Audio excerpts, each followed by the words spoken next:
আমি এই মুহূর্তে অবস্থান করছি শ্রীলঙ্কার কলম্বোতে।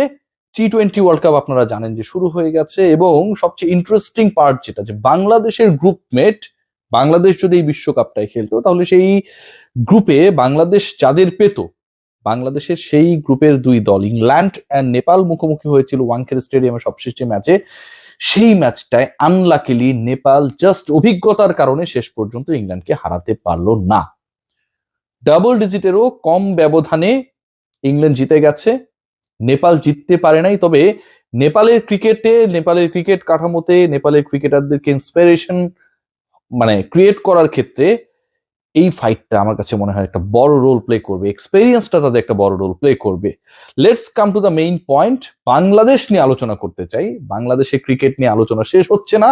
বিশ্বকাপ শুরুর পরেও Bangladesh cricket board, ICC, PCB, BCCI সবার কাছে সমান ইম্পর্টেন্ট, যেমনটা এইরকম ওয়েদারে ইম্পর্টেন্ট লিলি হুইপড শিয়া বডি ওয়াশ। আপনার শরীরে ময়েশ্চার ধরে রাখতে হলে, এবং সেটা মোটামুটি 72 ঘন্টা পর্যন্ত, এর কোনো বিকল্প নেই।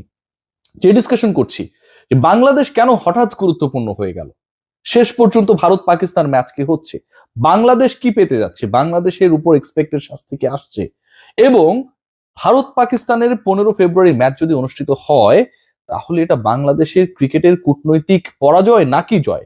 আমিনুল ইসলাম বুলবুলকে লাহোরে নিয়ে যাওয়া হয়েছে, রাতে হুট করে ফোন করা হয়েছে, সেই ফোনে সাড়া দিয়ে তিনি চলে গেছেন, এবং যেই বৈঠকটায় পাকিস্তান ক্রিকেট বোর্ডের শীর্ষকর্তারা উপস্থিত ছিলেন, আইসিসির একটা প্রেজেন্টেশন ছিল এই দুই ক্রিকেট বোর্ডের কাছে, পিসিবি এবং বিসিবির কাছে, এবং ভারতীয় ক্রিকেট বোর্ডের ইনভলভমেন্টটাও এখানটায় রয়েছে। সবকিছুর ফোকাস ওই একটা জায়গায়, 15 ফেব্রুয়ারি ইন্ডিয়া পাকিস্তানের যে ম্যাচ হবার কথা, সেই ম্যাচটা যেন ঠিকঠাক ভাবে গড়ায়। বাংলাদেশ গুরুত্বপূর্ণ হয়ে উঠেছে, কারণ এই ম্যাচ অনিশ্চিত হবার ক্ষেত্রে, এই ম্যাচকে ঘিরে পাকিস্তানের যে ডিসিশন, সেই সিদ্ধান্ত গ্রহণের ক্ষেত্রে বাংলাদেশ একটা বড় প্রভাবক হিসেবে কাজ করেছে, পিসিবির মিত্র হিসেবে। পাকিস্তান বাংলাদেশের সমর্থনে ভারতের বিপক্ষে খেলবে না, 15 তারিখের ম্যাচ বয়কট করবে, এই যে সিদ্ধান্তটা দিয়েছিল, সেখান থেকে সরে আসলে বাংলাদেশের ক্রিকেটের লাভটা কোথায়? বুলবুলকে ডেকে নিয়ে গেছে, বুলবুল মিটিং করছে, বুলবুল দুই দেশের মধ্যে মধ্যস্থতা করছে। এটা কি আমিনুল ইসলাম বুলবুলের আসলে কাজ কিনা? আমিনুল ইসলাম বুলবুলের কাজ ছিল, অথবা আমিনুল ইসলাম বুলবুলকে এরকম লাহোরের একটা বৈঠকে ডেকে নিয়ে যাবার আগে আইসিসি বা এসএলসি, শ্রীলঙ্কান ক্রিকেট বোর্ড, তাদের দায়িত্ব ছিল বাংলাদেশ যেন এই বিশ্বকাপটা খেলতে পারে। আপনারা একদিকে বাংলাদেশকে খেলতেই দেন নাই, বাংলাদেশের দাবিকে অন্যায্য বলেছেন, বাংলাদেশকে বাদ দিয়ে স্কটল্যান্ডকে সেখানটায় ঢুকিয়ে দিয়েছেন। আবার যখন সংকট তৈরি হলো, পুরো ওয়ার্ল্ড কাপের সবচেয়ে বিগেস্ট হাই ভোল্টেজ ম্যাচ নিয়ে যখন অনিশ্চয়তা তৈরি হলো, তখন সেটা নেগোসিয়েটর হিসেবে বাংলাদেশ ক্রিকেট বোর্ডের প্রেসিডেন্ট আমিনুল ইসলাম বুলবুলকে আপনাদের প্রয়োজন। এটা তো একটা দ্বিচারিতা। বাংলাদেশ ক্রিকেটকে আপনার প্রয়োজন না, বাংলাদেশ ক্রিকেটের বা ক্রিকেটকে ওয়ার্ল্ড কাপে এনশোর করার ক্ষেত্রে আপনাদের প্রয়োজন না, কিন্তু এই ক্রিকেট বোর্ডের প্রেসিডেন্টকে আপনাদের প্রয়োজন ইন্ডিয়া পাকিস্তান ম্যাচটা যেন হয়। ইন্ডিয়া পাকিস্তান ম্যাচ হওয়ানোর জন্য নেগোসিয়েটরের ভূমিকা আমিনুল ইসলাম বুলবুলকে আপনাদের প্রয়োজন, আপনারা তাকে নিয়ে গেলেন।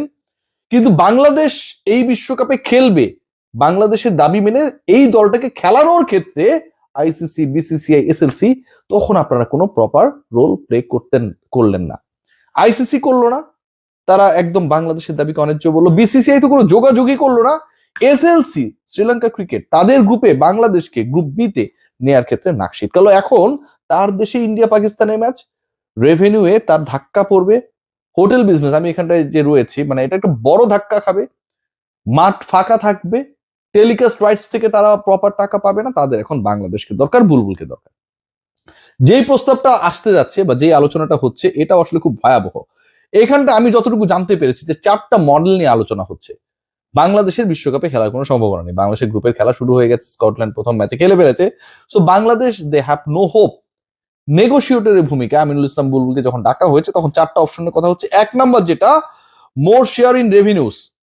এখানটায় যেই রেভিনিউ হচ্ছে বাংলাদেশ এবং পাকিস্তান ক্রিকেট বোর্ড যে আইসিসি থেকে রাজস্বটা পায়, আপনারা সবাই জানেন যে ইন্ডিয়া অনেক বেশি পায়, সেখানটায় যেন শেয়ারটা বাড়ে। বাংলাদেশ ক্রিকেট বোর্ড এবং PCB more share in the revenues, এবং এই ওয়ার্ল্ড কাপের রেভিনিউতে যেন একটা বড় লভ্যাংশ তারা পায়, সেই ব্যাপারটা নিয়ে আলোচনা হয়েছে, চলছে, এমনটাই রিউমার্স রয়েছে। সেকেন্ড পয়েন্ট যেটা, হোস্টিং রাইটস। আমরা দেখি যে আসলে 3 ইডিয়টস এর মতো করে 3 মোড়ল ইংল্যান্ড, অস্ট্রেলিয়া এবং ইন্ডিয়া তারাই হচ্ছে বড় বড় ইভেন্টগুলো আয়োজন করে, সেসব দেশেই হয়। এবারের ওয়ার্ল্ড কাপ আপনারা দেখছেন ইন্ডিয়া করছে, আগে T20 ওয়ার্ল্ড কাপ আমরা দেখেছিলাম ওয়েস্ট ইন্ডিজ এন্ড ইউএসএ তে, তার আগে আমরা দেখেছিলাম অস্ট্রেলিয়ায়। সো এই যে হোস্টিং রাইটস এর জায়গাটা, এখানটায় যেন বাংলাদেশের মতো পাকিস্তানের মতো দেশগুলো তারা যেন আরো বেশি সুযোগ পায়, তাদেরকে যেন প্রপার সুযোগ দেওয়া। কিন্তু এইটা কি আসলে খুব লজিক্যাল কোনো আলোচনা?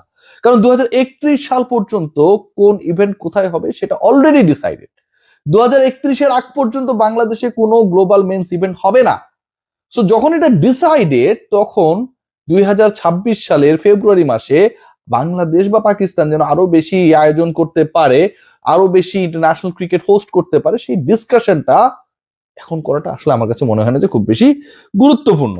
মোর সিরিজ এগেনস্ট বিগার টিমস, বড় দেশগুলো বাংলাদেশের মতো দলের সাথে খেলতে চায় না। আমরা দেখেছি অস্ট্রেলিয়ার মাটিতে বাংলাদেশ প্রায় 20 বছর ধরে খেলে না। সো এই ঘটনাগুলো ঘটেছে, এই জায়গাগুলো আসলে খুব বেশি পরিবর্তন আইসিসি করতে পারবে এটা আমার কাছে মনে হয়। এবং লাস্ট পয়েন্ট হিসেবে যেটা এসেছে, কম্পেনসেশন ফর বাংলাদেশ। লাস্ট পয়েন্টটা আমার কাছে সবচেয়ে গুরুত্বপূর্ণ মনে হচ্ছে, কম্পেনসেশন ফর বাংলাদেশ। মানে এইগুলো যদি মেনে নেওয়া হয় তাহলে ইন্ডিয়া পাকিস্তান ম্যাচটা হবে। বাংলাদেশকে যদি কম্পেনসেট করা হয়, যদি অতিরিক্ত বড় বড় দেশগুলোর সাথে সিরিজ আয়োজন করা হয়, যদি বিভিন্ন বড় বৈশ্বিক টুর্নামেন্টগুলো আয়োজনের সুযোগ বাড়িয়ে দেওয়া হয়, তাহলে ইন্ডিয়া পাকিস্তান ম্যাচ হবে। এতে বাংলাদেশের লাভটা কি হলো? বাংলাদেশকে অনেক প্রফিট দিয়ে দিল, বাংলাদেশকে 500 কোটি টাকা দিয়ে দিল। এতে কি বাংলাদেশের এই বিশ্বকাপ ফেরত আসবে? এবং এই টাকা যখন দিতে চাইতেছে, বাংলাদেশ ক্রিকেট বোর্ডকে কম্পেনসেট করতে চাইছে যে বাংলাদেশ খেলে নাই, তাদেরকে আমরা ক্ষতি পুষিয়ে দিব, তারপরও ভারত পাকিস্তান ম্যাচ আয়োজনের ক্ষেত্রে আমিনুল ইসলাম বুলবুল যেন ইয়াস বলে। এই ক্ষতি কি কোনোভাবে বাংলাদেশকে যে বাদ দিয়ে দেওয়া হলো, আইসিসি এবং বিসিসিআই যে কাজটা করলো, সেটা পুষিয়ে যায়? পোষায় না।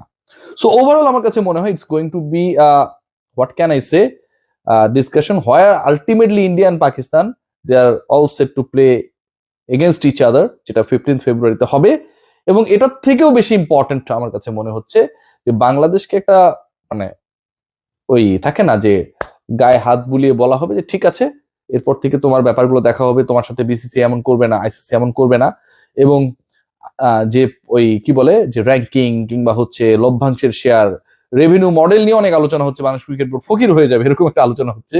সেই ব্যাপারটা আইসিসি দেখবে যে বাংলাদেশ ক্রিকেট বোর্ডের আর্থিক মডেলে যেন কোনো ধরনের অসঙ্গতি তৈরি না হয়, কোনো ধরনের ভারসাম্যহীনতা তৈরি না হয়। এই কনফিডেন্সটা দিয়ে বাংলাদেশকে আলটিমেটলি ওখানটায় লোক দেখানো ভাবে নিয়ে গিয়ে ইন্ডিয়া পাকিস্তানের ম্যাচ আয়োজন করাটাই আইসিসির মূল লক্ষ্য, বিসিসির মূল লক্ষ্য, এসএলসির মূল লক্ষ্য, এবং সেটাই হতে যাচ্ছে।